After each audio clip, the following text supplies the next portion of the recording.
जय श्री राम। आज बात करते हैं भक्त प्रहलाद की और भगवान के चौथे अवतार नरसिंह भगवान की।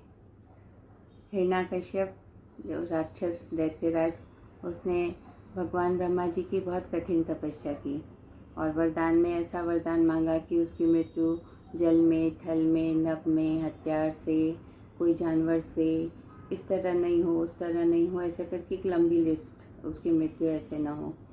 भगवान तो दे दिया वरदान, तथास्तु कह दिया, और उसके बाद वो निरंकुश हो गया, उसका अत्याचार बढ़ता गया। लेकिन उनके घर जो पुत्र पैदा हुआ प्रहलाद, वो जब थोड़ा सा बड़ा हुआ तो सबको समझ में आ गया इसका रुझान भक्ति की तरफ है, ये हरि भक्त आ गया इनके घर में। तो ये बात दैत्यराज को समझ में नहीं आई, तो उन्होंने बोला कि पहले तो उसे डांटते हैं, समझाते हैं, नहीं समझता तो उसको गुरुकुल भेज देते हैं ताकि दूसरे बच्चों के साथ रहेगा, दूसरी विद्या सीखेगा तो भूल जाएगा। लेकिन वो तो वहाँ पे भी सबको हरि नाम की महिमा सिखाने लगते हैं। तो दैत्यराज कोशिश करते हैं उसको किसी तरह मार दिया जाए, कभी हाथी के पैर के नीचे डालते हैं, कभी पर्वत से फेंकते हैं, तो कभी जल में डाल देते हैं, लेकिन हर बार भगवान भक्त की रक्षा करते हैं, प्रहलाद भक्त की। तो उनकी बहन आती है उनके पास, होलिका, कहती कि भैया मुझे तो वरदान में एक चादर मिली हुई है जिससे मैं नहीं जलूंगी, मैं वो चादर ओढ़ के बैठूंगी प्रहलाद को गोद में लेके, तो आप ऐसी व्यवस्था करा दीजिए अग्नि की, तो प्रहलाद जल जाएगा। और उसके भाई को ये विचार बहुत सही लगता है, वो लोग ऐसी व्यवस्था कराते हैं। होलिका बैठती है गोद में भक्त प्रहलाद को लेके।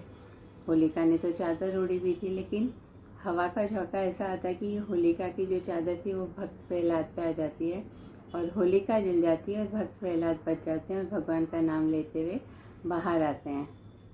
तो ये दृश्य देख के तो दैत्यराज तिलमिला गया। उसने सोचा कि इसकी मृत्यु नहीं हो रही तो मुझे ही कुछ करना होगा।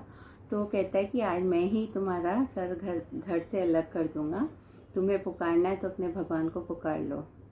तो भक्त प्रहलाद बैठ जाते हैं भगवान का ध्यान करने के लिए। तभी स्वर्ग से एक माला आके उनके गले में ही आ जाती है। और हिरण्यकश्यप जब मारने के लिए आता तो कहता है कि तुम्हारे भगवान तो तुम कहते हो हर जगह है ना, क्या इस खम्भे में है भगवान? तो थोड़ी देर में उस खम्भे से ऐसी गर्जना होती है, एक भयंकर स्वरूप का ऐसा व्यक्ति जिसका धड़ मानव का था, उसका जो ऊपर का हिस्सा था वो सिंह का था, गुस्से वाला, क्रोधित, विकराल सिंह, जिसको गर्जना से लोग डर गए। एक बार तो हिरण्यकश्यप के हाथ से भी तलवार छूट गई।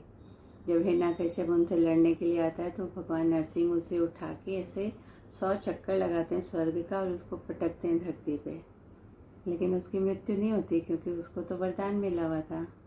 फिर नरसिंह भगवान उसको अपनी जांघ पे रख के अपने नाखूनों से उसको इस सीने को चीरते हैं, तब उसको मृत्यु मिलती है।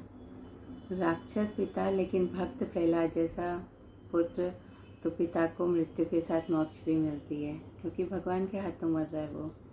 ऐसा पुत्र हो तो कुल को ही तार देता है।